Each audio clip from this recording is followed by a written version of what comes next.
जय माँ इंद्राक्षी, जय अम्बे। इंद्राक्षी धाम में सभी साधकों का हम हार्दिक स्वागत करते हैं। आइए इस अंक में हम चर्चा कर रहे हैं, हमें गायत्री मंत्र का जप किस समय करना चाहिए। बहुत लोगों का ये मानना होता है कि गायत्री मंत्र हम दिन में न जपें या गायत्री मंत्र हम किस प्रकार से जपें। बहुत सारी चीज़ें गायत्री मंत्र को लेकर के हैं और इसलिए भी हैं क्योंकि गायत्री मंत्र सबसे ज़्यादा जपा जाने वाला गायत्री मंत्र है। विश्व में, संसार में, भारत में, सत्य सनातन धर्म में और यहाँ तक जब जब देवी देवताओं ने भी अवतार लिए हैं तो उन्होंने भी गायत्री मंत्र को जपा। भगवान श्री राम ने अपने गुरु से दीक्षा लेकर के गायत्री मंत्र को जपा। भगवान श्री कृष्ण ने सांदीपनी जी से दीक्षा लेकर के गायत्री मंत्र को जपा और आज करोड़ों लोग गायत्री मंत्र के अनुसरण में हैं। गायत्री मंत्र वो विद्या है, गायत्री मंत्र वो महाशक्ति है, गायत्री मंत्र वो महाविद्युत है। जिसने भी इसका अनुसरण किया है, जिसने भी गायत्री मंत्र को भाव से जपा है, निश्चित रूपेण उस व्यक्ति का कायाकल्प हुआ ही हुआ है। अब सबसे बड़ी बात होती है, अभी समय पर भी आएंगे, सबसे बड़ी बात होती है किसी भी मंत्र को जपने में आपके भाव सबसे बड़ी बात होती है। ध्यान रखना, आपका पंचोपचार उतना मायने नहीं रखता, आपका भगवान को फूल चावल अर्पण करना उतने मायने नहीं रखता, आपकी सवामणि, आपके 56 भोग उतने मायने नहीं रखते। जितना मायने रखते हैं आपके अपने भगवान के प्रति, उस महाशक्ति के प्रति आपके भाव। भाव के वश में भगवान होता है, न कि भोग के वश में, है ना। तो भगवान को तो किसी तरह का कोई लालच नहीं है। देवता तो देने वाले होते हैं, उन्हें क्या चाहिए, उन्हें हम क्या दे सकते हैं। इसलिए तेरा तुझको अर्पण क्या लागेगा मेरा, वो वाली बात आती है। तो ध्यान रखना, गायत्री मंत्र अपने जीवन में हमें जरूर जपना चाहिए। गायत्री मंत्र की हमें एक बार अपने जीवन में अनुष्ठान जरूर करना चाहिए।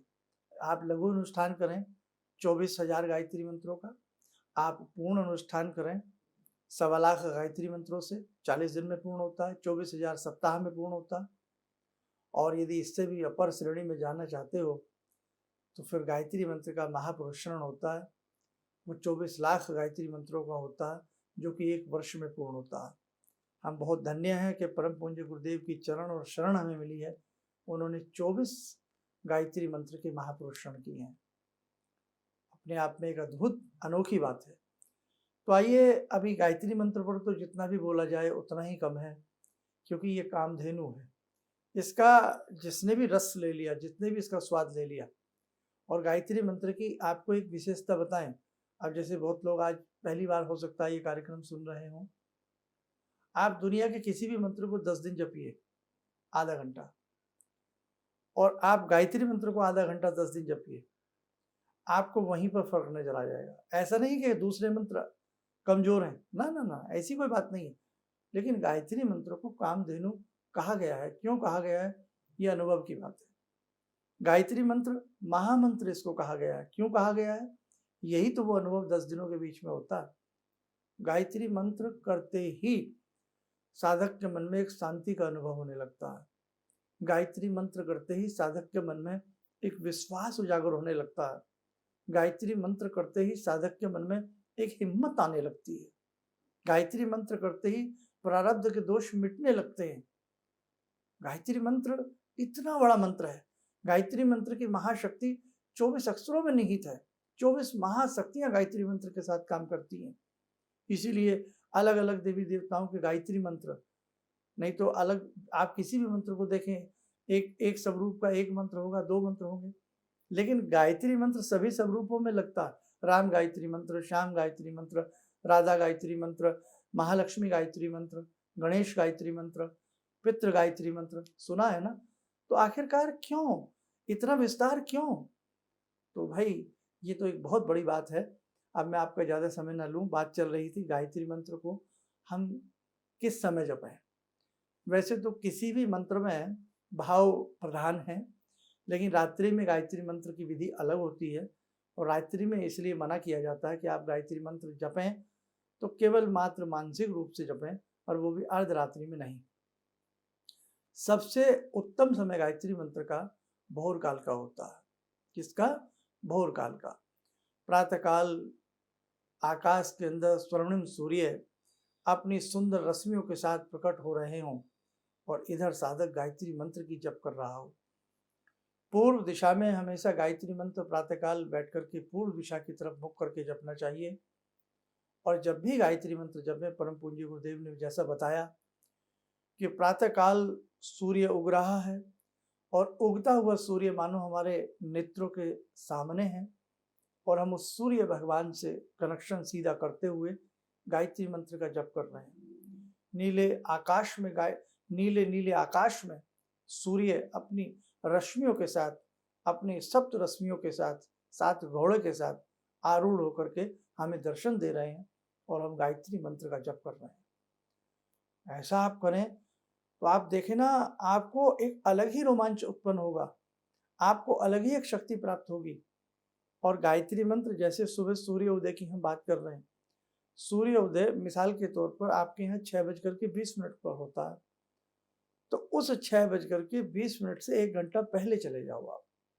अगर अनुष्ठान वगैरह कर रहे हो फिर 2 घंटे पहले जा सकते हो, लेकिन आज का व्यक्ति रात में लेट सोता है, भाग दौड़ बहुत रहती है, तो आप सुबह सूर्य उदय होने से 1 घंटा पहले से गायत्री मंत्र प्रारंभ करो और सूर्य उदय होने के 2 घंटे बाद तक आप गायत्री मंत्र कर सकते हो। वैसे तो सुबह का जो पहर बताया गया है, सुबह का 9 बजे तक भी हम गायत्री मंत्र जप सकते हैं। ये जब की स्थिति है, आपकी कोई नाइट शिफ्ट है, आप लेट नाइट आते हैं, या भैया आप उठते ही नहीं है, लेट उठते हैं, तो 9 बजे तक बड़ी हद है सुबह के। नहीं तो सबसे जो उत्तम समय है गायत्री मंत्र जपने का, सूर्य उदय होने से 1 घंटा पहले। अनुष्ठान वगैरह है, बड़ी मालाएं ज़्यादा करनी है तो 2 घंटा पहले, नहीं तो सूर्य उदय होने से 1 घंटा पहले और 2 घंटे बाद तक गायत्री मंत्र। अब जो साधक केवल मात्र आधा पौना घंटा गायत्री मंत्र जपते हैं, उनके लिए भी समय अलग बताया गया है। वो क्या करें? भले ही सूर्य उदय होने से पहले ना जाएं। आपको लगता है कि 6:20 पर आपके यहाँ सूर्य उदय होता है, क्योंकि सबके यहाँ 200-250 किलोमीटर पर सूर्य उदय की थोड़ा सा समय हेर फेर हो जाता है।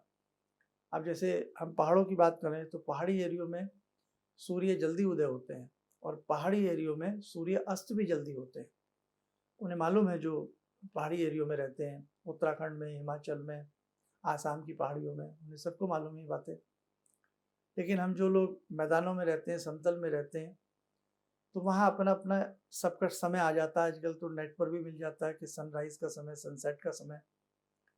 तो जिस समय सूर्य उदय हो उससे 2-4-5 मिनट पहले आप अपनी तैयारी करके बैठ जाएं, पूर्व दिशा की तरफ मुख कर लें। समझे कि नीले आकाश में एक बहुत सुंदर सूर्य भगवान उदय हो रहे हैं, सागर में से उदय हो रहे हैं, और सूर्य भगवान का ध्यान करके आप गायत्री मंत्र जपें।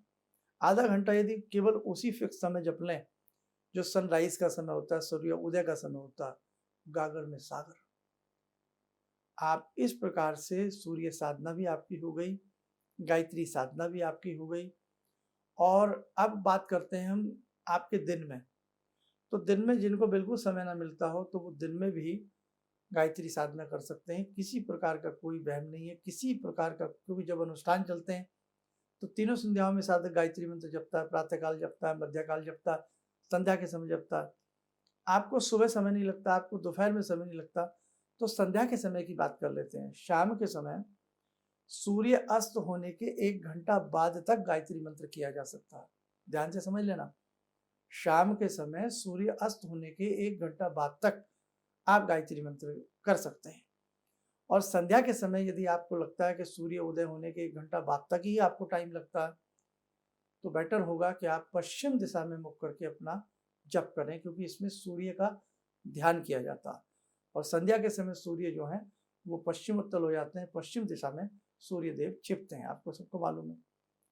तो आप संध्या के समय पश्चिम दिशा में मुख करके गायत्री मंत्र पढ़ें, और प्रातःकाल तो फिर सूर्य है ही, और दिन में पढ़ते हैं तो भी आप पूर्व दिशा की तरफ, और प्रातःकाल भी पूर्व दिशा की तरफ गायत्री मंत्र पढ़ें। आप जीवन में एक बड़ा बदलाव चाहते हो, आप साधना के पथ का एक बहुत शानदार पथिक बनना चाहते हो, आप गायत्री मंत्र की शरण में जाइएगा। आप देखिएगा जहाँ भगवान राम ने गायत्री को पढ़ा हो, भगवान श्री कृष्ण ने गायत्री को पढ़ा हो, हम आप जैसे एक मामूली से इंसान यदि गायत्री मंत्र पढ़े, जहाँ अवतारों ने, देवताओं ने गायत्री मंत्र को जपा हो, हम गायत्री मंत्र जपने लग जाएं तो क्या होगा? सोचो कितना बड़ा बदलाव हमारे जीवन में आएगा, कितना बड़ा सुख हमें भगवान की कृपा से प्राप्त होगा।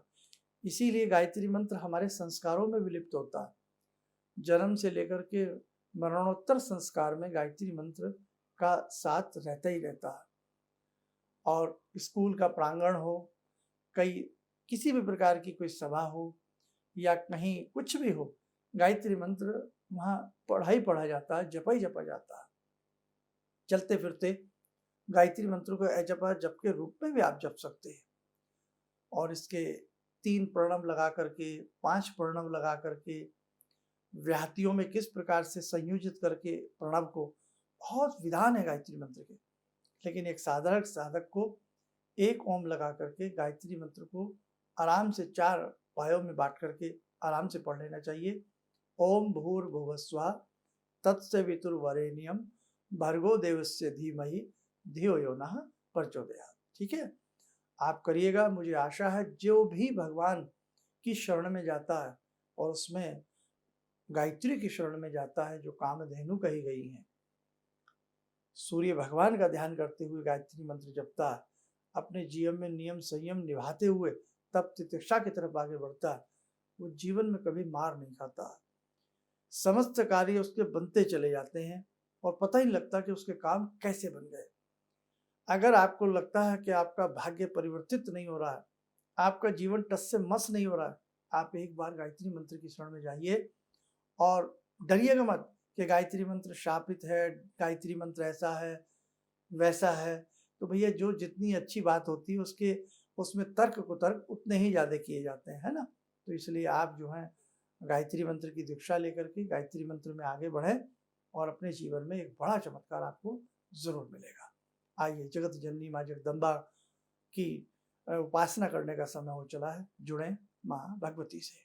ॐ सिन्दूरारुणविग्रहां त्रिनयनां माणिक्यमौलिस्फुरात् स्तारानायकशेखरं स्मितमुखी वापेन वक्षोरुवां पाणिभ्यामलपूर्णरत्नचषकां रत्नोत्परां बिभ्रति सौम्यां रत्नगटस्थरक्तचरणां ध्यायेत् पराम् अम्बिकां खड्गं चक्रगदेषु चापपरिगान् शूलम्बुशोण्डिं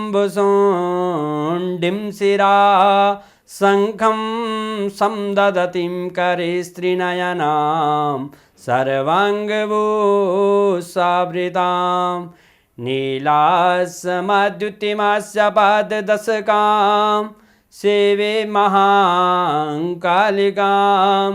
यामास्तो स्वपितैहरो कमलजो हन्तुं मधुं कैटवं विद्युद्दामसमप्रभां मृगपते स्कन्दस्थितां भीषणां कन्या विहकरवालखेटविलसा धस्ताविरासेवितां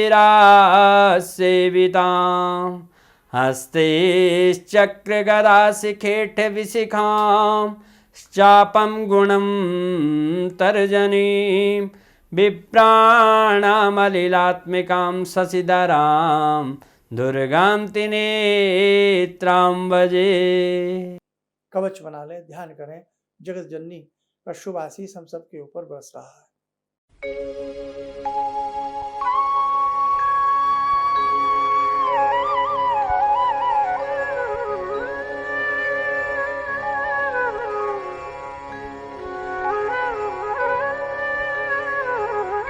ओम बोलते हुए नेत्र खोलें, सामान्य हो जाए। और यहाँ एक छोटा सा संदेश आपको जरूर देंगे। 6 सितंबर को एक विशेष पूजन, भगवान महाकाल का रुद्र का पूजन हो रहा है। आप इस पूजन में सादर आमंत्रित हैं। आप अपने मित्रों के संग, परिजन के संग इस विशेष पूजन का हिस्सा जरूर बनिएगा। जीवन की कायाकल्प के मौके कम मिलते हैं। आपके संकटों को दूर करने के लिए ये पूजन है, श्री समृद्धि की प्राप्ति के लिए ये पूजन है। और इस पूजन में आए हुए सभी साधकों भक्तों को प्रसाद के रूप में एक दिव्य रुद्राक्ष भी दिया जाएगा, जिसे आप धारण कर सकते हैं, पूजा स्थल में भी रख सकते हैं। बाकी अनेकों जानकारियां आगामी अंकों में और वहां आने पर भी आपको दे दी जाएगी। चलिएगा, आप सब लोग स्वस्थ रहें, सुखी रहें। इन्हीं शुभकामनाओं के साथ हम अपनी वाणी को विराम देते हैं। जय जय अम्बे। जी, मेरा नाम रवि कुमार सिंह है। मैं छत्तीसगढ़ रायपुर से हूँ। मैं गुरु दीक्षा भी लिया हूँ। इनके बताए मार्ग पर चलने की प्रयास तो पहले से भी कर रहा हूँ और आगे भी करता रहूँगा। और मेरा लोगों से यही कहना है कि इनके बताए मार्ग पर चलें। ऐसा इसलिए कि सच के मार्ग पर चलने वाले बहुत कम लोग मिलते हैं। ये सिर्फ कहते हैं भगवान से जुड़ो और साधना करो, और भगवान से बड़ी शक्ति तो कोई नहीं। गुरु, गुरु के बाद भगवान, गुरु, माता पिता और भगवान, ये तीन चीज़ को अगर हम लोग अपना लें अपने जीवन में तो फिर नहीं लगता है कि हमें किसी की ज़रूरत पड़े। हमारे लिए तो बस अब जो भी हैं सो गुरु जी ही हैं। किसी भी समस्या के समाधान के लिए मिले प्रसिद्ध हस्तरेखा एवं वास्तु विशेषज्ञ प्रोफेसर धर्मेंद्र शर्मा जी से। नोट: शिविर में भाग लेने हेतु एवं व्यक्तिगत रूप से मिलने के लिए कॉल करने का समय सुबह 10 बजे से शाम 6 बजे तक। हमारे विभिन्न ज्ञानवर्धक कार्यक्रम देखने के लिए आप हमें अभी सब्सक्राइब करें, बेल आइकन को प्रेस करें ताकि आप देख सकें हमारा कार्यक्रम सबसे पहले। और अधिक जानकारी के लिए फेसबुक पेज को लाइक करना न भूलें।